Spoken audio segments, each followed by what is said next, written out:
Shalom, shalom, peuple de Dieu. Que le Seigneur nous bénisse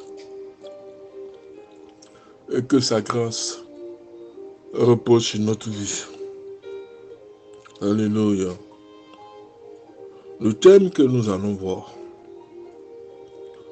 les pieds de Jésus de Nazareth.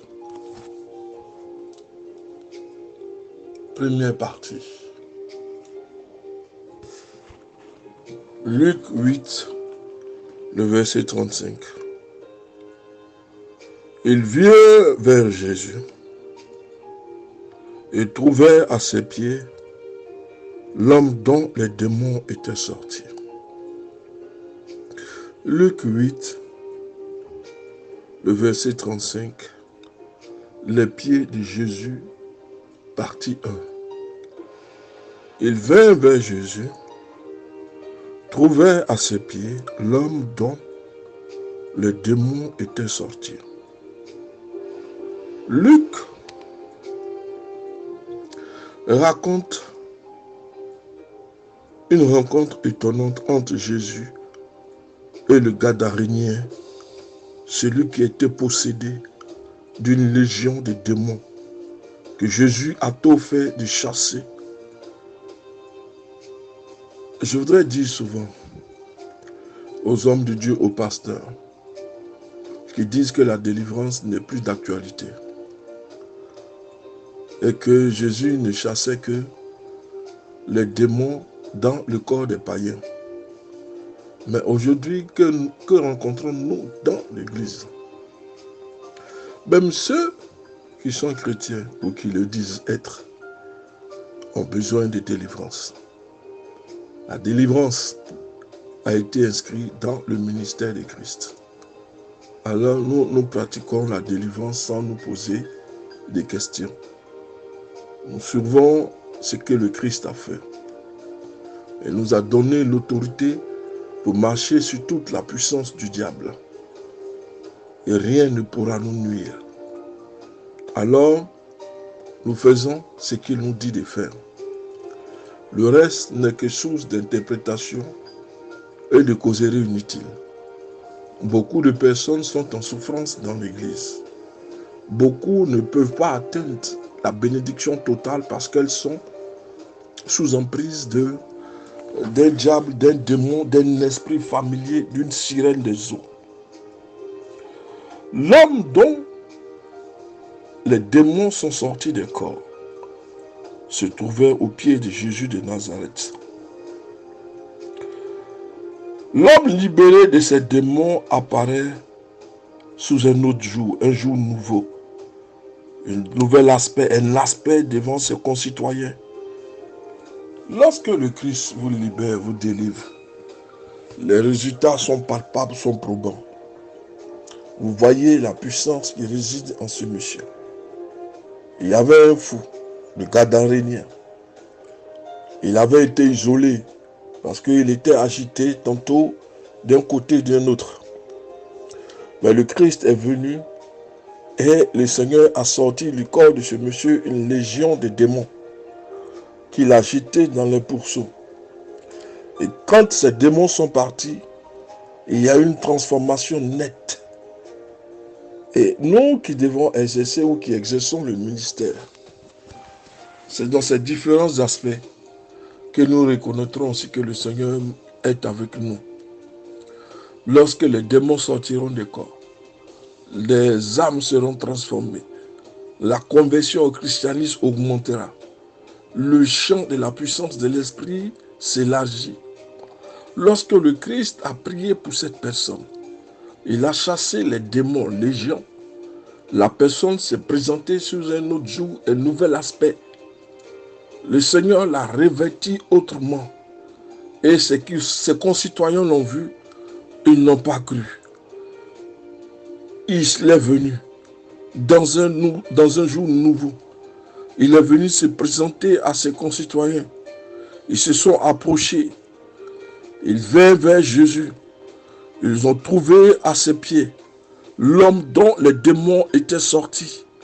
Il était habillé dans le bon sens. Tout démon qui te fatigue ce soir, tout esprit, je prie que tu aies l'autorité là-dessus et que le Seigneur te donne la force de le combattre, de le renverser. Tu es toujours dans une situation qui n'évolue pas. Elle est statique. Mais ce soir, lève-toi, prends le contrôle de toutes choses. Combat parce que le Christ est avec toi. Tu auras un revêtement, un habit nouveau, un nom nouveau. Tout ce que l'ennemi a voulu prendre, qu'il le prenne. Le Seigneur te restitue autre chose, te donne autre chose. Lorsqu'ils ont vu le fou de Gadara, ils se sont posé alors la question, n'est-ce pas celui qu'on enchaînait dans les cimetières? Mais qu'est-ce qui fait en ville revêtu d'un habit nouveau? Mais lorsque Christ se présente à toi, tu ne peux plus porter le même habit. Il y a un nouveau revêtement qui descend sur ta vie. Il y a un nouveau chemin qui s'ouvre. Il y a une élévation. Tous ceux qui l'ont mis, qui l'ont rejeté, ont vu une transformation. Je veux prier ce soir qu'il y ait une transformation dans ta vie. Ceux qui t'ont rejeté constatent cette transformation par la puissance de Yoshua, le Messie. Et ils ont vu qu'il y avait une transformation. Au lieu de se réjouir, ils étaient saisis de frayeur. Incroyable, n'est-ce pas?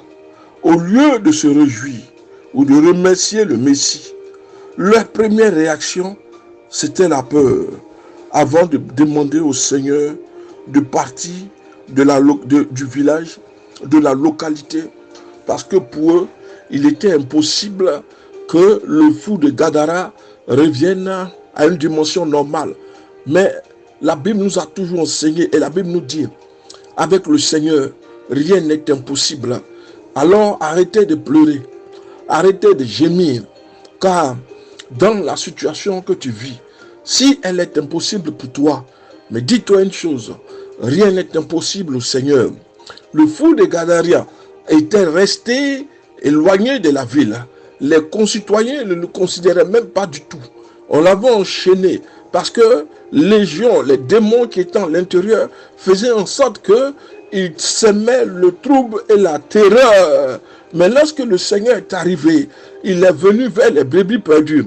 Ceux qui ont une mauvaise vie, ceux qui vivent dans le péché, ceux qui sont sous la domination du diable. N'a-t-il pas dit lui-même le Messie qu'il est venu détruire les œuvres du diable? Il est donc impossible et impensable que le fou de Gadara reste enchaîné. Tous les liens à tes pieds et à tes mains, ce soir, le Seigneur les coupe au nom de Jésus. Ta libération va provoquer la désolation chez l'ennemi. Au lieu de remercier le Seigneur ou de se réjouir, ils étaient saisis d'une frayeur. Ils ont chassé Yoshua, le Messie.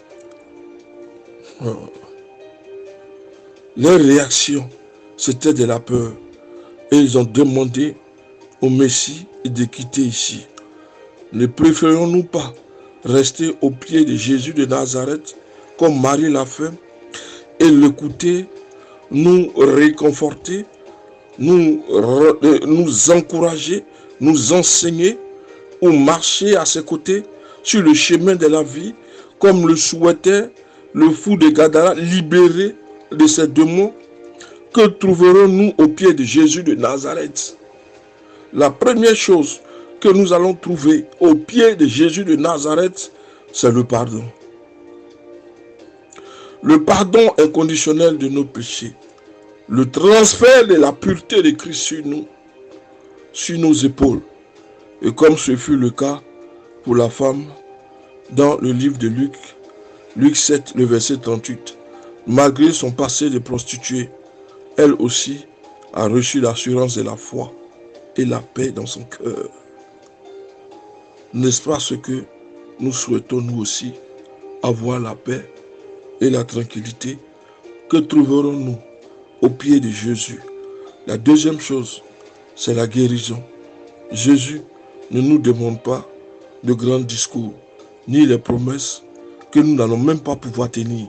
Seigneur, si tu me bénis, je fais ceci pour toi. Mais combien de personnes ont respecté même ce qu'ils ont pris comme engagement devant le Seigneur. Dès lors qu'ils ont été bénis, on ne les a plus vus, ils sont partis dans l'anonymat. Mais non, ceux qui ont subi la transformation véritable sont restés aux pieds de Jésus, comme le fou de Gadara. Il est venu, il est resté aux pieds de Jésus. Nous trouvons la guérison.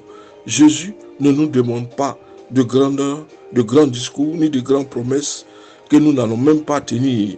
Il veut seulement que nous nous approchions de lui avec humilité et que nous venions seuls ou portés par nos ennemis, qu'importe, à condition que nous ne restons pas loin de lui.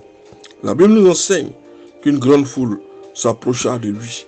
Il y avait là des aveugles et beaucoup de malades. On les amena aux pieds de Jésus et Jésus les guérit tous.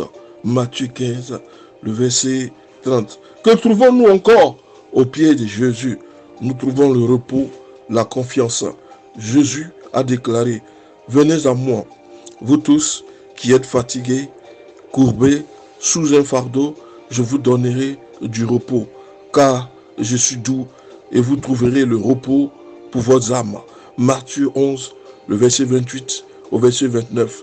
N'est-ce pas suffisant pour nous inciter à venir nous asseoir au pied de Christ, à prendre l'encouragement, l'enseignement, les paroles qui vont transformer notre vie? Le fou de Gadara a été rejeté parce qu'il a été délivré, mais il a compris que le Messie n'est rien d'autre que la puissance de Dieu.